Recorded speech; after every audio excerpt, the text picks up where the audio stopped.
روزہ رکھا ہوا ہے، نفلی روزہ رکھا ہوا ہے. کہتے میں اور پریشان ہوا، میں نے فوری طور پہ سوال کیا کہ اب تو کدھر جائے گا؟ تو کہنے لگا اب میں کہیں نہیں جاؤں گا، میرے ایک دن کا خرچہ میرے ماں باپ نے جو ڈیوٹی لگائی ہے وہ 3 دینار ہے، پورا ہو گیا ہے. اب میں باقی جو وقت بچے گا یا قرآن پاک کی تلاوت کروں گا یا محمد عربی پہ درود و سلام پڑھوں گا. میں نے کہا افطاری کر لینا. کہنے لگا مجھے مسجد بتا دو، میں جا کے اللہ اللہ کرتا ہوں، مجھے شام کو لے آنا. افطاری ہمارے ساتھ اس کی طے ہو گئی، مسجد چلا گیا.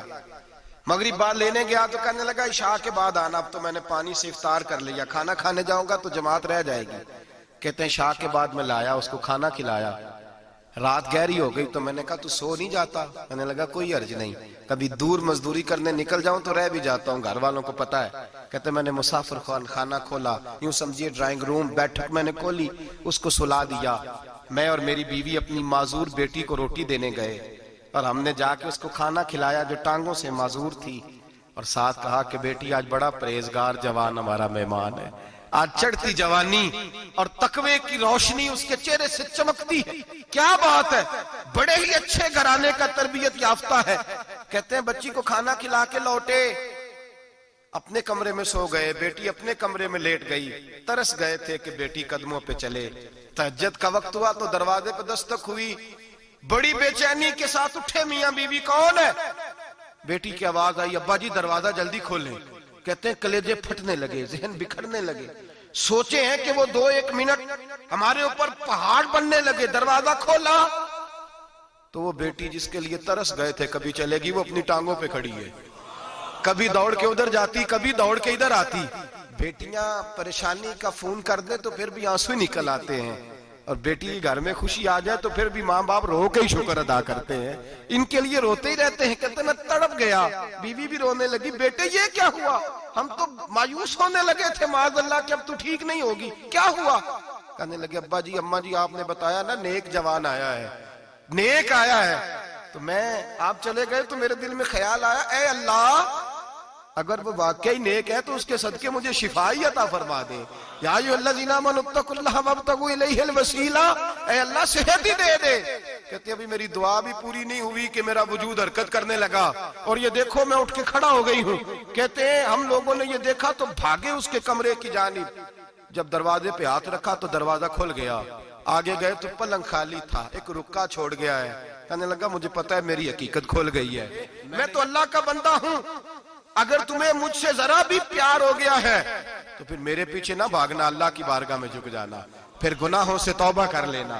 کہا وہ تربیت یافتہ جوان آیا ہے اور مجھے بدل گیا ہے. میرے بھائی ماں باپ کی ذمہ داری اولاد کو نکھارنا ہے، ان کو سنوارنا ہے. روزی روٹی کی ذمہ تو اللہ تبارک و تعالی نے لیا ہوا ہے، جو ڈیوٹی اللہ کی تھی وہ معاذ اللہ ہم نے اپنے ذمہ لے لی ہے. اولاد کو رزق حلال کی تربیت کریں، انہیں حکم دیں کہ وہ ہاتھ نہ پھیلائیں، انہیں کہیں کہ وہ محنت کر کے کھائیں، لیکن اصل تو ان کا اخلاق سنوارنا ہے. بچے ہمارے ان کی پوزیشن اتنی خراب ہو جاتی ہے، ہم لاڈ پیار میں اتنا ضدی کر لیتے ہیں. جب جس بچے کا ماں باپ کے ساتھ گزارا نہیں، بتلائیے وہ بیوی کے ساتھ گزارا کرے گا؟ جس کا ماں باپ کے ساتھ وقت نہیں گزرتا وہ بہن بھائیوں کے ساتھ گزارے گا؟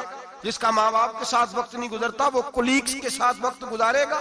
کس طرح وہ اپنے آپ کو، میرے نبی کریم سید عالم صلی اللہ علیہ وسلم نے ڈیوٹی لگائی کہ ماں باپ اپنے بچے کی تربیت کریں، انہیں اللہ سے جوڑیں. تکلیف میں وقت گزارا جناب اسماعیل نے. ایک روایت ایسی بھی ملتی ہے کہ 13 سال حضرت ابراہیم پلٹ کے گئے نہیں بیٹے کا پتہ لینے، لیکن جب بھی بیٹے نے ماں سے باپ کے بارے میں پوچھا کہ میرے والد کیوں نہیں آتے تو ماں نے ایک ہی لفظ کہا، بیٹے جناب ابراہیم اللہ کے نبی ہے اور اللہ کے حکم سے ہمیں چھوڑ گئے ہیں. ایسی تربیت، ایسی ٹریننگ بچے کے ذہن کو بدل ڈالا، اسے اللہ والا بنا لیا. اور ہمارے مفسرین نے بحث کی ہے کہ جناب اسماعیل جو اللہ کی راہ میں قربان ہونے کو تیار ہو گئے، ان کے سینے میں جو رب کریم کا اتنا پیار موجزن ہوا کہ وہ گردن کٹانے پہ تیار ہو گئے، تو فرماتے ہیں یہ تربیت جناب ہاجرہ کی تھی، یہ ٹریننگ حضرت وہ فیضان نظر تھا، یہاں کے مکتب کی کرامت تھی. سکھائے کس نے اسماعیل کو آداب فرزندی؟ میرے بھائی یہ جناب ہاجرہ نے تربیت دی.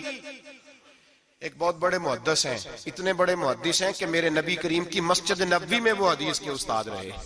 حضرت ربیعہ بن عبد الرحمن نبی پاک کی مسجد نبوی میں حدیث کے استاد ہوئے. اور حضرت حسن بصری جو جناب علی کے شاگرد ہیں وہ بھی حضرت ربیہ کے شاگرد ہوئے. حضرت امام مالک جو 70 سال تک مدینہ اور مکہ میں حدیث پڑھاتے رہے وہ بھی حضرت ربیہ کے شاگرد ہیں. ان کے والد کا نام تھا عبد الرحمن فروغ. تاریخ بغداد میں لکھا ہے کہ بنو امیہ کے دور میں تابعین کے زمانے میں جناب عبد الرحمن بن فروغ گھر سے چلے گئے. ایک روایت ہے بچہ چھوٹا تھا, ایک روایت ہے بچہ ابھی ماں کے پیٹ میں تھا, جہاد کرنے چلے گئے. اس دور میں یہ جہاد ہوتا تھا کہ ایک علاقہ فتح کیا تو مسلمان اگلے علاقے میں چلے گئے, اگلا فتح کیا تو اگلے علاقے, ایک کے بعد دوسرے لوگ پلٹ کے نہیں آتے تھے. حضرت عبد الرحمن گئے 30,000 دینار بیوی کو دے گئے, کہنے لگے سنبھال کے رکھنا. اور جہاد کرنے نکلے تو 27 سال تک گھر ہی نہیں آئے, اور 27 سال کے بعد آئے تو حضرت ربیہ محدث بن چکے ہیں, مسجد نبی میں حدیث کے استاد ہیں, بیٹا بہت بڑا شیخ بن گیا ہے. واپس آئے, ہاتھ میں نیزہ ہے, کالی داڑھی تھی ساری سفید ہو گئی, وجود بڑا تگڑا تھا, کمزوری آ گئی. آئے, نیزہ پکڑا ہوا ہے, گھوڑے پہ بیٹھے ہیں, مدینہ منورہ میں گھر ہے, دروازے پہ دستک دی. حضرت ربیہ نے دروازہ کھولا, اندر داخل ہونے لگے تو کہنے لگے بابا تو کدھر گھستا آ رہا ہے؟ کدھر؟ اس نے کہا تو پیچھے ہٹ, تو میرے مکان پہ کب سے قبضہ کر کے بیٹھا ہے. بات تیز ہونے لگی, آواز تھوڑی بزرگوں کی بلند ہونے لگی تو اندر سے زوجہ نے سن لیا. وہ دروازے کی اوٹ سے دیکھنے لگی تو پہچان گئی, کہنے لگی ربیہ پیچھے ہٹ جا, یہ کوئی غیر نہیں ہے, تیرے والد گرامی ہے, یہ تیرے والد ہیں. اندر آئے, باپ بیٹا ملے, عصر کی نماز کا وقت ہو گیا, بڑا روئے. 27 سال کے بعد باپ لوٹا, 27 سال کے بعد بڑے روئے. نماز کا وقت ہوا تو حضرت ربیہ جلدی سے وضو کیا, مسجد نبوی شریف چلے گئے. جناب عبد الرحمن فروغ نے بھی کھانا وانا کھانا تھا, کھانا کھانے بیٹھے تو حکم دیکھے شوہر کیا کرتا ہے.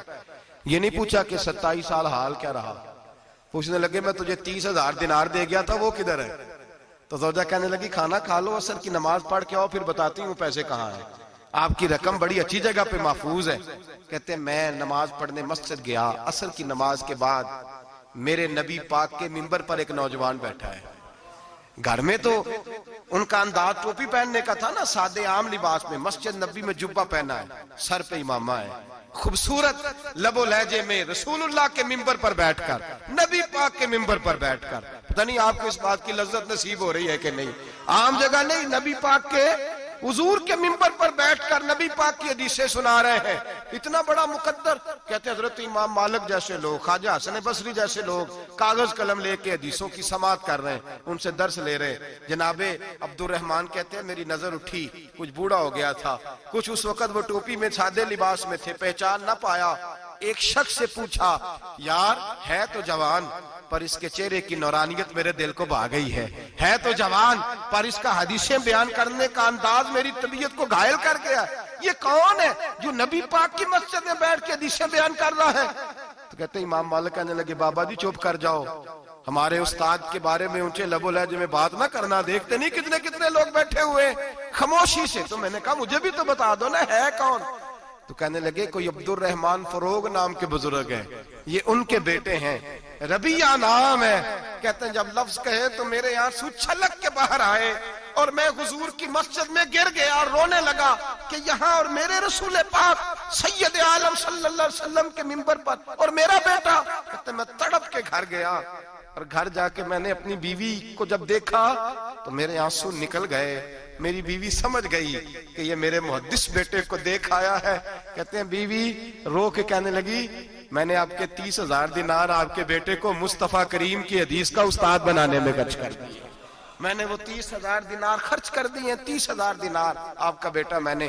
تو کہتے ہیں میں اپنی بیوی کی طرف دیکھنے لگا, میں نے کہا قربان جاؤں, میں اگر اللہ کے دین کے رستے میں تھا تو نے میرے ساتھ نیکی کی ہے, میرا بیٹا بھی دین کے رستے پہ لگا دیا.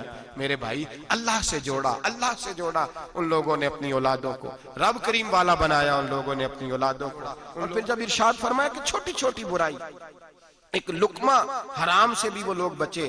اور پھر جو آیت نمبر 18 نے کہا کہ وَلَا تُصَغِّرْ خَدَّكَ لِلنَّاسِ, بیٹے منہ پھیر پھیر کے نہ جا, پھیر پھیر کے نہ جا.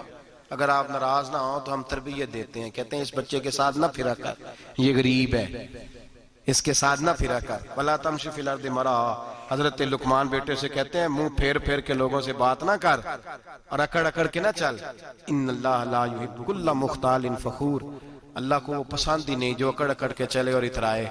ابھی بھی رواج ہے کہتے ہیں دوستی لگانا تو اپنے برابر کے دوستوں سے، ایسے نہ ہو ہمارا سٹیٹس ہی نہیں، ابھی بھی وہ فرق جو تو سید بھی ہو، مرزا بھی ہو، افغان بھی ہو، تم سبھی کچھ ہو، بتاؤ کہ مسلمان بھی ہو۔ عاجزی کا درس دیا اپنی اولاد کو، عاجزی کا، ان کو ادب سکھایا، ان کو انکساری سکھائی، لوگوں کے اندر مل بیٹھنے کا درس دیا۔ جو آدمی انکساری والا ہوتا ہے، عاجزی والا ہوتا ہے، یوں سمجھو اسے شہد لگا ہوا ہے، دنیا خود اس کے پیچھے بھاگ بھاگ کے آتی ہے۔ جو سب کے ساتھ اس نے سلوک کرنے کا عادی ہوتا ہے، لوگ اس کے گرویدہ ہو جاتے ہیں۔ لیکن جس آدمی کو آپ اکڑنا سکھا دیں، جس بچے کو آپ کہیں بس تو ہے اور کوئی بھی نہیں، اس کی اپنی زندگی بھی اس کے لیے پریشانی والی ہو جاتی ہے۔ میرے نبی رحمت سید عالم صلی اللہ تعالی علیہ وآلہ وسلم نے ارشاد فرمایا، کسی باپ نے اپنے بیٹے کو جو سب سے اچھا تحفہ دیا ہے وہ یہ ہے کہ اس نے اپنے بچے کو اچھا ادب سکھا دیا ہے، اپنے بچے کو اچھا۔ حضرت لقمان کہتے ہیں بیٹے منہ پھیر پھیر کے باتیں نہ کرنا، زمین پہ اکڑ اکڑ کے نہ چلنا، اللہ کو اکڑنے والے لوگ پسند۔ ہارون رشید نے امام نسائی کی ڈیوٹی لگائی کہ میرے بیٹے کو حدیث پڑھائیں گھر آ کے، تو امام نسائی کہنے لگے یہ نبی پاک کا دین ہے، یہ میں اس کو رسوا نہیں کر سکتا، جس نے پڑھنا ہے میرے پاس آ کے پڑھے، اور جہاں سب بچے بیٹھتے ہیں وہیں پڑھے۔ ہارون رشید کہنے لگا حضور آپ کیا سمجھتے ہیں، میں نے بھی تو آپ کو آزمانے کے لیے یہ جملہ کہا تھا، یہ وہیں آ کے پڑھے گا جہاں سارے غریبوں کے بچے پڑھتے ہیں۔ اب تو روز استاد کٹہرے میں کھڑا ہوتا ہے، اسکول کے استاد کا تو مجھے نہیں پتا، پہلے مدرسے کا استاد تو روز بیچارہ ہاتھ باندھ کے چودھری صاحب نے کہنے سے میرے منڈے نو مارے تو 8,000 کا مولوی ہے، اور میرا بیٹا تو 8,000 کے روز گول گپے کھا جاتا ہے، میرے بیٹے کو تو نے مارا ہے، تجھے اپنی حیثیت کا پتہ ہے؟ روز استاد کٹہرے میں کھڑا ہوتا ہے، بچے فری میں مفت میں حافظ جی مفت میں حفظ کراتے ہیں، خدا جانے محترم کتنی مشکل سے ادارہ چلاتا ہے، اور بچے کے ماں باپ آ کہتے ہیں بلاؤ مولوی صاحب کو، اس کی طاقت کیسے ہوئی میرے بچے کو مارا ہے، وہ مولوی وہ جو کل دانے لینے آیا تھا وہ آج میرے بچے کو مارے گا، یہ رویہ ہے ہمارا۔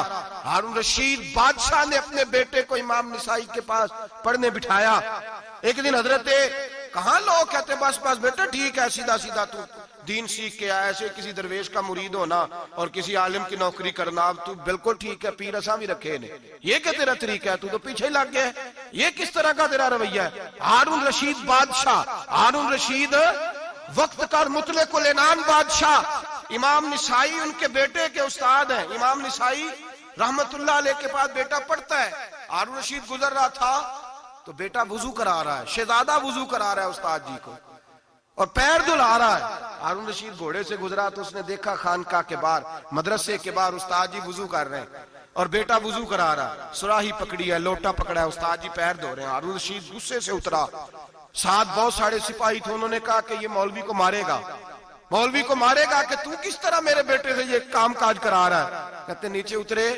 اور ہارون رشید نے جا کے نا زور سے ایک تھپڑ اپنے بیٹے کے چہرے پہ مارا۔ بیٹا کہنے لگا ابا جی میری غلطی کیا ہے؟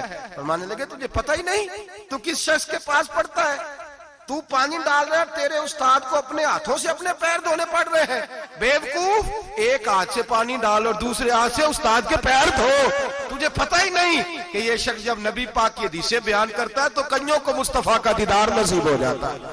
یہ پتہ نہیں تو کس محدث کا شاگرد ہے، ایک ہاتھ سے پیر پہ پانی ڈال دوسرے ہاتھ سے دھو، اس لیے کہ باندھ علموں جو کرے فقیری وہ کافر مرے دیوانہ ہو۔ اگر تو نے دنیا میں کامیاب ہونا ہے تو اس سے فیض علم حاصل کر، بیٹے یاد رکھ، اگر تو اس کی بارگاہ میں حاضری دے گا تو تو آگے بڑھے گا۔ حضرت عمر بن عبدالعزیز کتنا بڑا شخص ہے، ثانی عمر کہا گیا، ثانی عمر کہا گیا۔ حضرت عمر بن عبدالعزیز رحمت اللہ علیہ، حضرت صالح بن کسان ایک محدث تھے مدینے کے، ان کے شاگرد تھے۔ بچوں کو ہم آج جی کہاں بچے ادب کرتے ہیں ساتھ کہاں ادب کرتے؟ ایک اسٹوڈنٹ مجھے کہنے لگا جی ہم ادب کرتے تھے جب تک استاد ٹیوشن نہیں لیتے تھے، اب استاد بھی تو ٹیوشن لے کے پڑھاتے ہیں۔ اور میں نے کہا خدا کے بندے کیا دے سکتا ہے تو استاد کو؟ حضرت علی فرماتے ہیں جس نے ایک لفظ پڑھایا مجھے گلی میں کھڑا کر کے بیچ بھی سکتا ہے، تو نے قیمت کیا ڈالی ہے؟ استاد کچھ بھی کر لے، استاد نے تو استاد ہی رہنا ہے نا میرے بھائی، لیکن وہ لب و لہجہ ہمارا موجود ہے۔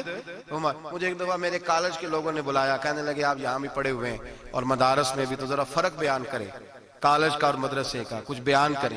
میرے ٹیچرز بھی تھے بہت سارے، تو میں نے کہا معذرت کے ساتھ یہاں تو بڑا مشکل ہو جائے گا بات کرنا، لیکن ایک جملہ میں نے مدرسے اور کالج میں ایک فرق محسوس کیا ہے، ہمارا مدرسے کا طالب علم آج بھی ہمارے جوتے اٹھا کے آگے رکھتا ہے، وہ آج بھی استاد کی موٹر سائیکل کو ٹاکی مارتا ہے، آج بھی صاف کرتا ہے.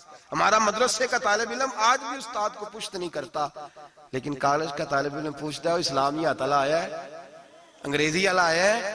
میں نے کہا اس کے تو لب و لہجے میں ادب نہیں ہے. اس لیے میں نے دونوں جگہ وقت گزارا تو میں سمجھا ہوں بڑے حالات خراب ہیں مدرسوں میں بھی. اب وہ کیفیت نہیں رہی جو بزرگوں کی تھی، لیکن پھر بھی اگر ادب ہے تو مدارس میں ابھی بھی ہے، ابھی بھی خانقاہوں میں ادب ہے، یہاں ابھی بھی خیر کی توقع موجود. وہاں سے تو رخصت ہو گیا، وہاں تو معاملہ اور طرح کا ہو گیا الا ماشاءاللہ. حضرت عمر بن عبدالعزیز جناب صالح بن کیسان کے پاس پڑھتے تھے، اسٹوڈنٹ تھے، اور پھر بعد میں آپ ان کے مرید بھی ہوئے، باقاعدہ درس لیتے تھے طریقت کا. حضرت جناب صالح بن کیسان کے پاس تعلیم تھی. ان کے والد جناب عبدالعزیز اس وقت مصر میں بہت بڑے تاجر تھے، جناب عمر بن عبدالعزیز کے والد. تو ان کے پاس چھوڑ گئے، کہا میرے بیٹے کی صرف ان کو دین نہ پڑھانا، اس کی روحانی تربیت بھی کرنا. ایک دن استاد جی نے عصر کی نماز کا سلام پھیرا تو حضرت عمر بن عبدالعزیز کھڑے ہو گئے، ایک رکعت ان کی رہتی تھی پیچھے. تو آپ نے نماز کے بعد بلایا اور بڑے میٹھے لب و لہجے میں کہا عمر کیا بات ہے تیری ایک رکعت رہ گئی؟ تو کہنے لگے استاد جی میں کنگھی کر رہا تھا، شیشے کے آگے کھڑا تھا، تو آئینہ دیکھتے دیکھتے بال سوارتے سوارتے مجھے پتہ ہی نہیں چلا، جب آیا ہوں تو لیٹ ہو گیا. حضرت صالح بن کیسان رحمت اللہ علیہ نے ان کے والد کو مصر میں خط لکھا، فرمایا آپ کا بیٹا میری پوری فرما برداری نہیں کرتا، کل کو مجھے نہ کہنا تربیت صحیح نہیں ہوئی. آج فلاں تاریخ کو اس نے ایک رکعت پوری چھوڑ دی ہے جماعت کے ساتھ، اس لیے کہ وہ کنگھی کر رہا تھا بالوں کی، پوری رکعت چھوڑ دی ہے. ابا جی بہت بڑے تاجر تھے، پر انہوں نے یہ نہیں کہا کہ مولوی تو پاگل ہو گیا، اس کو تو پتہ ہی نہیں کیا ہو گیا، ابھی بچہ ہو جائے گا سیانا، کوئی بات نہیں ٹھیک ہو جائے گا. حضرت عبدالعزیز نے وہاں سے ایک شخص بھیجا پیسے دے کے، گھوڑا دے کے، فرمایا مدینے جاؤ، اور سیدھا مدینے آیا. حضرت عمر بن عبدالعزیز کو گھر سے اچکا، بلایا نہیں، زبردستی پکڑا، اچک کے گھوڑے پہ بٹھایا، حجام کی دکان پہ لے گئے، فرمایا اس کی ٹینڈ کر دو. نے بال کاٹ دیے اور بال کٹوا کے سیدھے حضرت صالح بن کیسان کے پاس لے گئے. کہنے لگے حضور یہ کھاتا ہے اس کے والد کا، میں نے اس کی ٹینڈ کرا دی ہے، جس بالوں کی وجہ سے اس کی جماعت رہ گئی تھی میں نے وہ بال ہی ختم کر دیے. تو اس کے والد کہتے ہیں آپ ذرا ذرا سے بھی بات، ایک ذرہ برابر بھی بچے کے اندر ہم کوتاہی برداشت، ہم اسے سنوارنا چاہتے ہیں، معاشرے کو دینا چاہتے ہیں، ہم ایک خوبصورت انسان بنانا چاہتے ہیں. تو حضرت لقمان کہنے لگے بیٹے تو چہرہ رخسار بدل بدل کے لوگوں سے بات نہ کر، اکڑ کے نہ چل، اس لیے کہ اللہ کو اکڑنے والے پسند. تو کیا کر وقصد فی مشیک وغضض من صوتک، درمیانی چال چل، آواز کو پست رکھ. ہم اپنے بچوں کو میانہ روی کا درس نہیں دیتے. اگر کسی کے پاس بہت زیادہ پیسے ہیں تو وہ بس کہتا ہے میرا بیٹا، میں نے سارے لاڑ دیکھے ہیں، میں نے ہر خواہش پوری کی ہے. یہ تو کوئی عقل مندی کی بات نہیں. ضرور خواہشات پوری کریں، اگر ہیں تو کنجوسی کرنے سے منع کیا نبی پاک صلی اللہ علیہ وسلم. لیکن بچے کو معتدل رکھیں، اسے دھوپ اور چھاؤں دونوں کا پتہ ہونا چاہیے. اگر زمانے میں کبھی کڑی دھوپ آ جائے تو اسے اندازہ ہو کہ میں نے یہاں کیسے کھڑے ہونا ہے. اس کو درمیانہ اور میانہ روی کا اسے درس دیں، اسے پتہ ہو، وہ نرم دل بھی ہو اور برائی کے مقابلے میں ڈٹ جانے کی طاقت بھی رکھتا ہو. بچے کو درمیانہ رستہ، میرے نبی کریم علیہ السلام نے فرمایا ما عالم نقتصد، جو درمیانی چال چلتا ہے وہ کبھی تنگ نہیں ہوتا. اور خیر الامور اوسطها، سب سے بہترین رستہ وہ ہے جو درمیانہ ہوتا ہے، اس میں افراط و تفریط نہیں ہوتی. بچوں کو درمیانہ پن سکھائیں، ان کو ان کے لب و لہجے کے اندر ایسا مزاج پیدا کریں کہ جس کے اندر وہ اپنی دنیا کے اندر بڑے سنور کر، بڑے نکھر کر وہ ترازو لے کے نکلیں تو وہ پورے عدل کے ساتھ اپنی زندگی گزاریں. اور فرمایا وغضض من صوتک، آواز کو پست رکھ، چلا چلا کے نہ کبھی بچوں سے بات کریں اور نہ کبھی بچوں کی بات سنیں. بچوں کے لب و لہجے میں ٹھہراؤ ہونا چاہیے، ان کی آواز کا بھی ادب ہے، ان کی آواز، ان کو بولنے کا بھی ڈھب سکھائیں، ان کو بتلائیں کہ تم نے گفتگو کیسے کرنی ہے. اس لیے کہ ارشاد فرمایا ان انکر الاصوات لصوت الحمیر، بے شک سب سے بری آواز گدھے کی آواز ہے. اللہ سمجھنے کی توفیق عطا فرمائے. آخر دعوانا